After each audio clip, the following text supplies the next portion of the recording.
bold, can't-miss picks of 24. They're bold. They can't miss. It's the upcoming season, 2024. Our fearless panel of Alexis Erickson, Brad Gilly, and All-Star Jeff Hammond will make predictions of various heightened interest topics. And we will start with the one that right now is foremost at hand. We've talked a lot about it already. Who will come away as the champion of the 2024 Daytona 500? You know, I just want to say before we get into that bold, can't miss picks is almost like jumbo shrimp. I just want to point that out as we go into this. Well said. My bold, can't miss pick for the Daytona 500 is someone who in the break Doug and I were talking about as a sentimental favorite, and that's Brad Keselowski. I think Brad has been in the game doing this for so long. This is something that he's a champion, still doesn't have this on his resume, but yet he is very good at speedway racing. He has 6 wins at Talladega, and he won the 2016 Coke Zero 400. So I see Brad Keselowski and RFK. I see them trending upwards and on the rise, and I think it starts this weekend in Daytona. So Brad K and the number 6. By the way, he says he always gets up and really excited for the 500. My favorite thing about the Daytona 500 is, hands down, the walk down the stage for driver intros. It's one of the few things that, I haven't been in the Cup Series for 13, 14 years now, still gives me chills. And then the least part is almost always the same. It's leaving the Daytona 500, like driving out of the tunnel, having not won it, and how deflating that is. Well, 35 other drivers will know that feeling after the Daytona 500 coming up this Sunday. By the way, I do love the way Daytona lets so many people come down on their infield as part of the pre-race celebration. It's really cool. Brad Gilly, it's a big race. It means a lot to win it. Who you got? Well, I'll take the guy who actually was leading at 500 miles last year. Unfortunately, it went beyond that, but you mentioned him right before the commercial break. This is Kyle Busch's year. He's won at nearly every track, and now he just needs to try and win every single race. And while he does have one single win at Daytona International Speedway, the Daytona 500 has eluded him, but it will elude him no more. All right, so let's see if Kyle Busch can make that happen. I think the funny thing would be, I think fans would actually be cheering for him this time. I think you're right. Jeff, he's turned the corner. He is with RCR. He's older. He's a dad. I think they'll show him a little bit of love if he can pull it off. I think they'll be happy for him. And the only one thing you're going to run into that's going to keep that from happening is the fact that the guy that has already won 3 of these things, I believe he's going to win his 4th.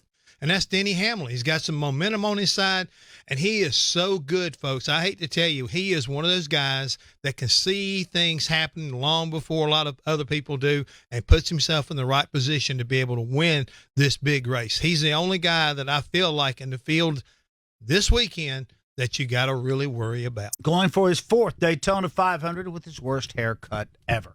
Alexis Erickson. Sorry, I had to throw that. He tried to cut his own hair. Here's what happened. Well, he's trying to cut his own hair. His shoulder was injured.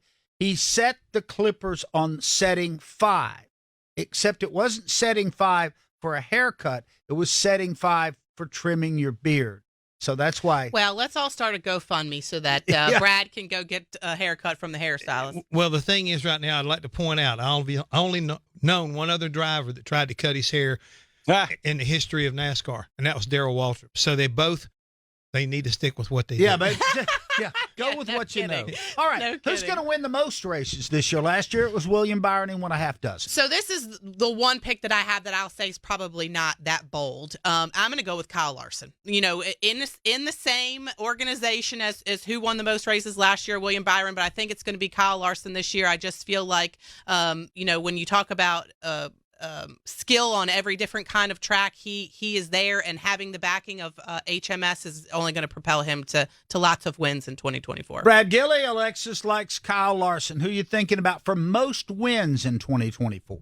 I can't disagree with Alexis on this one. I also think it's Kyle Larson. Look, he led more laps than any other driver last year, yet he had nearly 10 DNFs still managed to win 4 races and tie a teammate in William Byron for the most top 10s in 2023. So all they need to do is just clean up a few finishes, and Kyle Larson, heck, he might even get double-digit wins. So we got a lot of love here for Larson. Where are you going, Jeff Hammond? Well, I'm going to stick inside the same house, but Okay. I'm going to a different one as far as HMS is concerned. I'm going with the guy that won 6 last year, William Byron.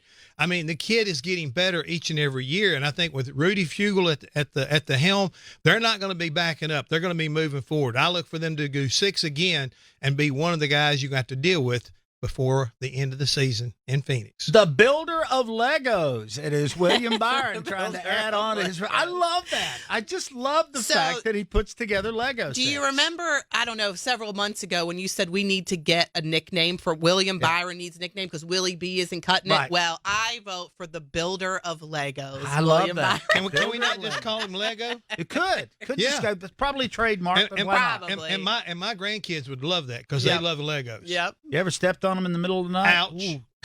That is torturous, by the way. All right, let's get down to the real serious business here. Your final 4 for 2024 and the eventual champion. Okay, my final 4.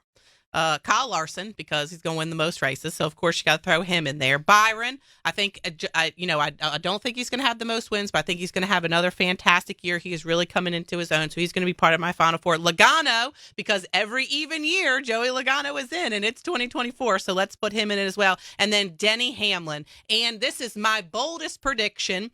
Please, direct the hate mail directly to @LexPerk on Twitter. I'm picking Denny Hamlin to finally get it done in the 2024 championship, and he's already thinking about that, actually. For me personally, it's continue to win more races and be hot at the end of the season. We've obviously seen that the formula to winning a championship doesn't necessarily run through being dominant through the entire season. You just have to be dominant or really great those last 5 to 6 races. So I think that changing the formula, changing your strategy to doing that wins you championships. Alexis going against history, picking Denny Hamlin, the star of the new Netflix series about NASCAR. Brad Gilly, it's your turn at the plate. All right, so my championship 4 drivers, I'm going to take the reigning champion, Ryan Blaney, first of all. I think he gets back there. He has a lot of confidence. I also think that Kyle Larson's going to make the championship 4 yet again. He was the runner-up in 2023. And I think Christopher Bell makes another 3 in a row championship 4 performance. And then, of course, as Alexis said, every even-numbered year. And you can't argue with the trend. 14, 16, 18, 20, and 22. Now in 2024, Joey Logano back in the championship 4. And for my champion, we have not seen a back-to-back champion since we started this format back in 2014. 2024 is the year. Ryan Blaney does it. He goes back-to-back as a 2-time NASCAR Cup Series champion. Wow, Ryan Blaney, who finally got into double digits on the Cup side, scored a title last year by getting hot down the stretch, and Brad Gilly wants him to stay hot. Jeff Hammond, it's all on you now. I like that. Yeah. I really do. I like the idea of the fact I'm going to do this thing a little bit backwards, and I guarantee I'm going to surprise a lot of people, and I'm going to start number 1, final 4.